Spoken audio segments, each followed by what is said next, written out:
Welcome to Pembroke Today. I'm your host, Town Administrator Ed Thorne. And with me today are two special guests, Police Chief Rick Wall, Deputy Fire Chief Mike Hill. They are our co-directors of our emergency management team. Gentlemen, welcome. Thank you, Ed. I think our purpose today is to inform the folks in Pembroke and elsewhere about our emergency management team and our duties and the things that we've learned over the last couple of years. Rick, would you explain to the folks who makes up our Pembroke Emergency Management Team, or PEMA as we call it? PEMA. Sure. 3 years ago, Mike Hill, captain of the fire department, and I took over the emergency management. Bill Bolter from the police department and George Emanuel had done it for 10 years, George from the fire department. And it worked out very well having somebody from both agencies during an emergency.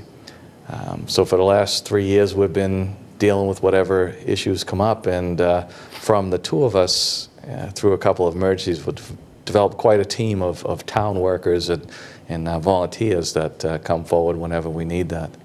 I know we've talked about this in the past, and I know that it's kind of tough for you guys to memorize everybody that's on the team. So, Rick, if you would do us the honors of introducing the members of our emergency management team. Well, I made a list, and I hope I didn't forget anybody, but there's just a tremendous amount of people that have come out over the last few storms and episodes that we had. Fire Chief Neenan, the DPW, Gene Fulmini, and Assistant Director Glob, and all of the guys there, Scott Manning, Scott Ripley, and all of the guys there, the men and women of the fire department and the police department, yourself, you come down from Plymouth during the winter storms, Sabrina Chilkoff from the Selectman's office, Ziggy, who takes care of all of the maintenance and everything else in both buildings, Citronowski, the Selectmen, Bill Bolter and Dan Trabucco, Lou Stone out the Boyle, Michelle Burt, and then we have a Board of Health agent, Lisa Cullity, and Carol Murata from the Board of Health. They bring in health nurses, Margaret Herron and Nancy Funder, and then we have all the people from the town hall, from the treasurer's office, Kathleen McCarthy, and the accountant, Mike Buckley and Chris Frazier, Rose Campbell from the DPW. I mean, you can see how the list goes on and on. Our building inspector, our wiring inspector, Deborah Wall from the library, who's our information officer, her whole staff, the Council of Aging, Mary Willis and her staff. We got Josh Cutler to come out in the middle of the storms, our state representative. We've partnered with National Grid, Joe Carroll and Joe Cardinal and Jeff Merritt, and it's just, there's just so many people involved, and I hope I didn't miss anybody. You know, it's amazing for a community the size of Pembroke, which is bordering on 20,000. I'd like to see how many towns would boast on their emergency management team a library director. Yeah. You know, it shows you how involved we all are in our community, and Deb Wall plays an integral part of that. So, give us some of the reasons why our emergency management team would get involved. What kind of emergencies do we deal with? Off the bat, environmental emergencies, hurricanes, snowstorms. Another type that would come to mind was probably 7 or 8 years ago, we had the water emergency. One of our water towers was contaminated, so the whole town needed to be flushed. That was E. coli, I think. E. coli, exactly. So for about a week or two, we needed to rely on disbursement center to get everybody fresh water.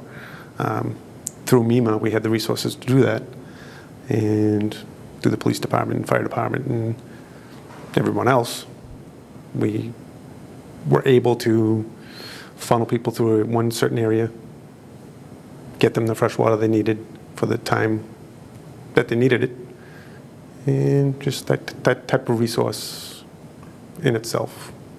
Yeah, that's kind of an emergency that a lot of people, you know, don't think of. Wouldn't think of, exactly. Might think of Tropical Storm Irene or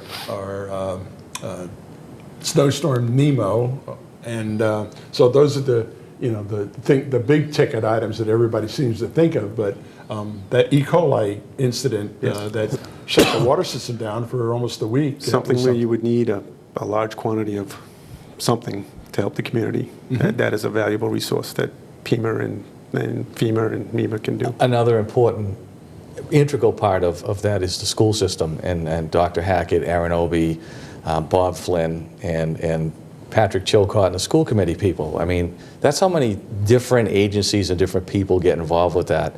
And I think one of the things that we've learned over the last several storms and several power outages and everything else is there are no non-essential personnel that work for the town. The people that work for the town, they know the needs, they know the layout, they know where the resources are and everything else, and it's just a different function. Instead of being an accountant for the day, they're working towards keeping the public safe. So it's just another facet to their job that I don't think that the public often realizes, that how many people are behind the scenes.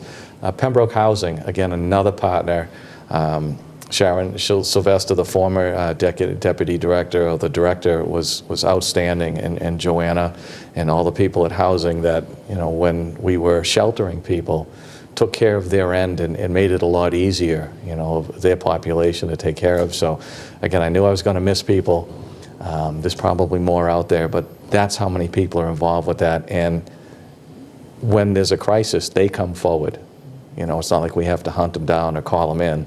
They're there at the ready, calling us, saying, what can we do? Ready, willing, and able to help. Gentlemen, speaking of these crises that we've had, let's talk about some of the lessons that we learned from Tropical Storm Irene or from NEMA. Let's start off with NEMA. That was a big event for us, and what were some of the things that we picked up from or learned from that I think the biggest event? one was that our shelters were inadequate.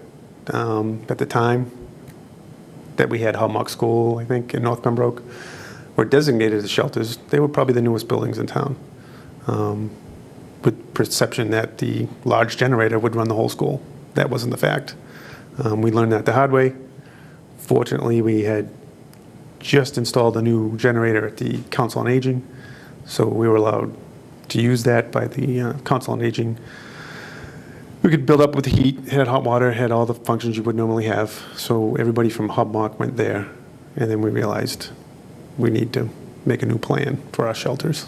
I think one of the things we also learned about Hallmark was we need to make sure that the diesel fuel is filled up. That was another one. Because we ran out of diesel fuel in the middle of the storm. So That's right, and we also, we were putting calls out to the Massachusetts Emergency Management, and they were working in conjunction with the Federal Emergency Management. But so many towns and so many communities were reaching out needing services that we found out we really have to be self-sufficient. We have to be able to take care of Pembroke on our own for at least 48 hours. Because it's such a crisis over such a large area that we can't rely on the state or the federal to be able to bail us out immediately. It takes time in order to do that. We didn't have cots. And when we decided we needed to have a shelter, we had to find cots.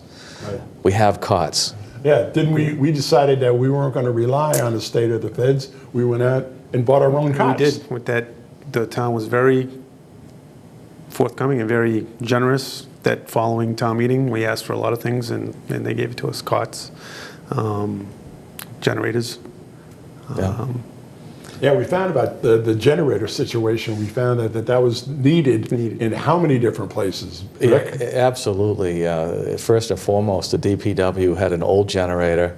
It was undersized to begin with, but again, if you don't have a lot of crises, you don't realize how well you're going to need that until it went out in the middle of midnight in that snowstorm, and the gas pumps went down. With no gas pumps, we have no plows. With no plows, we have no access to get to people, and that set us back quite a bit. That's been taken care of, and again, we hit the crisis, we found out what we needed, we moved on. Even with the schools, 10 years ago, 15 years ago, those schools were the best place to shelter. Now in the advent of cell phones and all the electronics that people depend on, they need a place like the library that they can have computer access, that they can have the comforts and stuff that they're used to, so they can continue on and do their jobs. And that was one of the things that we learned, that the library is going to end up becoming our #1 emergency shelter. Yes, as soon as we get a new generator. yes, The generator there is adequate to run the building, it's just not wired correctly. So we need to take care of that. well, I think there was funding for a generator. for an upgrade generator to run all the air conditioning, to run everything in the building, because it's not always a winter storm that we need. Sometimes it's during the summer, which we had 2 years ago, and we needed to have air conditioning, a comfort station.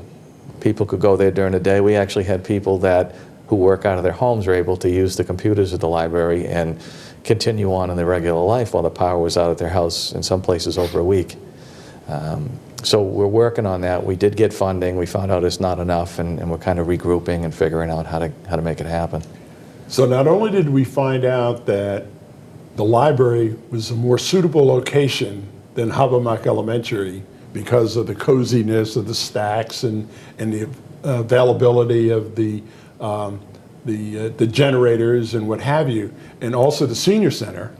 But the reason that we chose those two buildings was because that part of town gets power restored first, correct? Correct. Absolutely. National Grid, and again, we've had a very good working relationship with National Grid. They sent their people down to us and explained how the infrastructure works, and it just seems that the center of town is more electrically stable, closer to the power plants, closer to the substations, and better construction than some of the outlying areas, the schools in particular. So we tend to get the power stays on longer there, and it comes back quicker in the center of town. So it only makes sense to bring the shelter to the library. In the senior center, Mike was able to get a grant and put a generator in there a couple of years ago when we first took over, and that suits a population of people that are used to going in there. It's a building they're comfortable in. And that's a population that, when the power went out, was appreciative that they had a place to stay. It was it was like home. Don't want to jump ahead until we get to near the end, but while we're talking about National Grid, we learned something about National Grid's system where people would automatically take for granted that because their neighbor has called in, that they don't have to call that 800 number. And what did we learn from National Grid about that?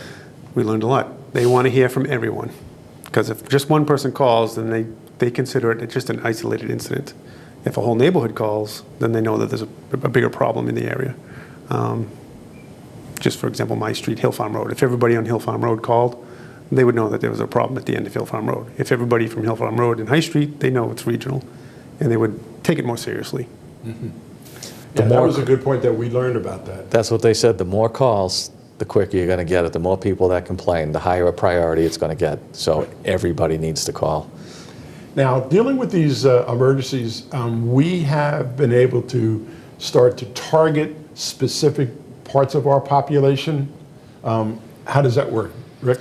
Housing, in particular, we have 3 major housing complexes, and the Housing Authority also is in charge of several other group homes and specialized populations. And it's better for people to be able to shelter in place, to be able to stay home than to go out, especially during a storm when it was barely able to get around with four-wheel drive trucks and everything else. So the 3 major complexes now, their community rooms have generators. They have power, emergency generators.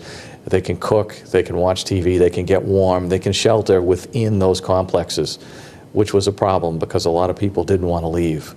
No matter how cold it got, no matter how many days, there was a group of people that no matter what, were going to stay put.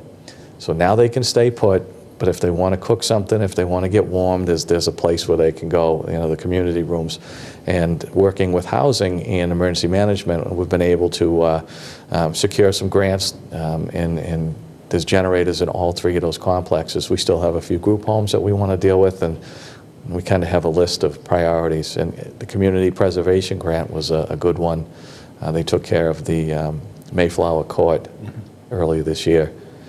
Another thing that we found out, in talking to the folks in our community, that when we do prepare the library as being our #1 shelter, we also have to make it available for people to bring their pets, because we have found out that people are not going to leave their homes without their pets. Exactly. Some of the people who really needed to not be in their homes wouldn't leave because of their pets.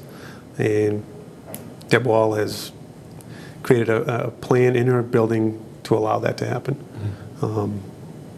Really not most of the animals have to be crated, but there is an avenue for large dogs to be cared for. So, and I think that we also, we provided a generator for the animal shelter. Yes. So that any animal that we have in our custody, is not going to suffer from a power outage. So, and speaking of generators, that seems to be the big thing for us right now, making sure that all of our vital buildings in the community all have generators.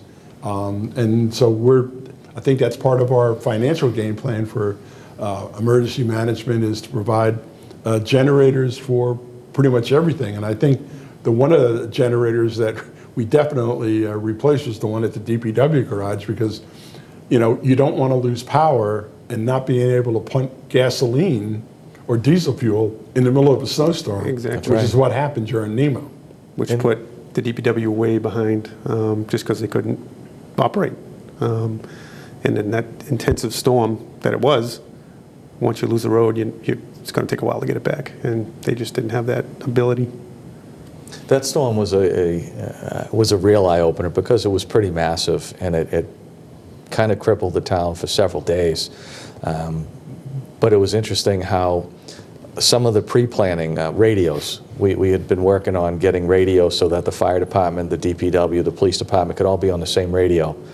Because prior to that, we would have to call the fire station to tell them that they have a wire down over here, we need them, and then we would have to make another phone call to the DPW to ask them if they could send a plow truck over here to do this, and now we're all on the same, during a storm, we can all listen to each other, and we can crosstalk, and it cuts down on a lot of time and a lot of aggravation. And then in the midst of all that, when National Grid was trying to help us open roads, which became a priority, not so much getting power back, but having access to open roads, we were able to work with them. They sent a liaison, somebody to sit in with us and direct their trucks, and we could direct DPW, fire, police services, whatever they needed, so we could start opening roads all together. And I think it really made things go a lot smoother. And the fact that we had all of these people working the shelters, we didn't have to worry about the care and protection, because there was a nurse and an EMT and a police officer and many, many volunteers at each one of the shelter locations.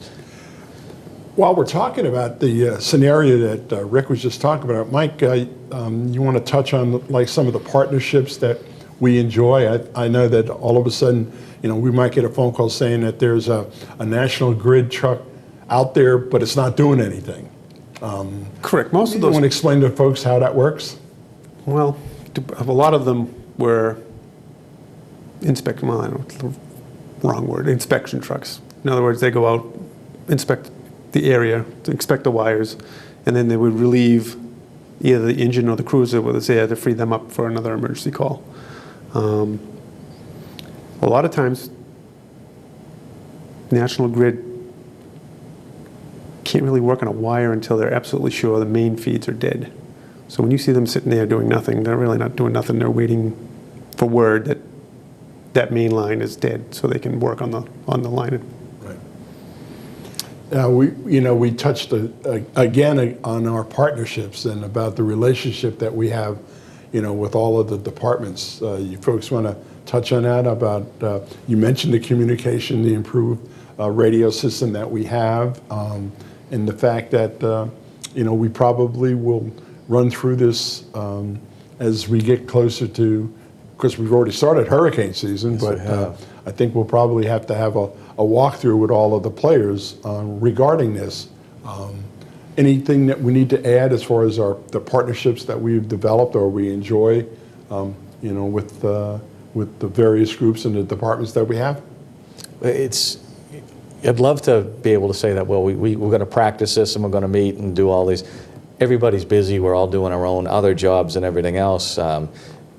But the communications is there, that, because we're all town people and town agencies, that we're, constantly talking about things. I got an email from Lisa Cowley on the way over here about shelter information and everything else, because everybody's trying to stay in touch with that. And we don't have as many meetings as I wish we would have. It's just a matter of convenience. Nobody has time. But there's always something going on to try and work forward to make things better. We're looking at problems, and we're still looking at different solutions for generators and different products and different things that we can bring to the table, different connections with the health nurses, which is a really important thing. A lot of the people that came to the shelters were ill, had a lot of issues, and they got pretty good care while they were there. So we get to the point where now we're all put together. We got our plan in place. We've got the shelters established. We have generators for all the buildings. We have the radio systems up. Now, what can the public do to assist Pima in these emergencies? What would we like to have the public do? During an emergency? Before, well, let's just say during the emergency. During an emergency, stay in your house. By all means, please stay in your home. The safest place for you is your home during an emergency. You're not out getting in the way of the emergency personnel first responding to any calls. You're not coming across the down wire that could be or could not be live. Everybody should approach the wire and assume it's live. Really, the safest place for them is during the emergency is in their home. Right. I think they need to have it set up so that during an emergency they call somebody, they talk to family, talk to their neighbors if there's any elderly or single neighbors and everything else, that they include them to kind of look out for that. Council of Aging was great. They called so many people, that use their services to find out if they were okay. But they don't service the whole town of Pembroke. Everybody has a neighbor, everybody has somebody that they could call, and we need to do that. And if you don't hear from them, if you think there's an issue, then call the police department or call the fire department. We'll go do a well-being check to make sure they're okay. But again, I think staying home is Captain Hill said, that's Deputy Chief Hill said, that's huge. Let us do what we got to do and stay safe. And I want to go back to the National Grid telephone number. I don't think we can say that enough about having people call into that 1-800 number when they lose power. Yep. Because that really helps the National Grid folks out as to what areas in town to target. Because, remember, folks, that Pembroke is not going to be the only town that doesn't have power. Exactly. And, if the old squeaky wheel trick will come into play. So I think that's something that we really should look at. For the savvy people that have apps on their phones and everything else, which it seems like everybody has, National Grid will let you know the power outages in the areas. They have a map, and they have you can go to their website, you can sign up. And speaking of websites, the town has a very good website, has a lot of information on it that we keep posted, and that's one of the things that I think people can do is they can get involved with that and get on the list for emergency notifications and keep up with things. And I think maybe it'll save them a phone call here or there. If they call the police and tell them that the power's out, if it's just the power's out, they need to be calling National Grid. If there's a wire down, then we need to know that so that we can make it safe, and we'll get the fire department there. So now we've got everybody kind of lined up here at our end, and we've asked the public to do their thing. How should we let the public know how to prepare for these emergencies? Kinds of things to do at home, to prepare for? I think Rick touched on it perfectly. The town website has a wealth of information. We're always giving information to Deb to put up.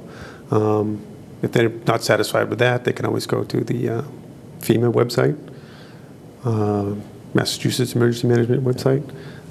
They kind of mirror everything, but that's where we get all our information from anyhow.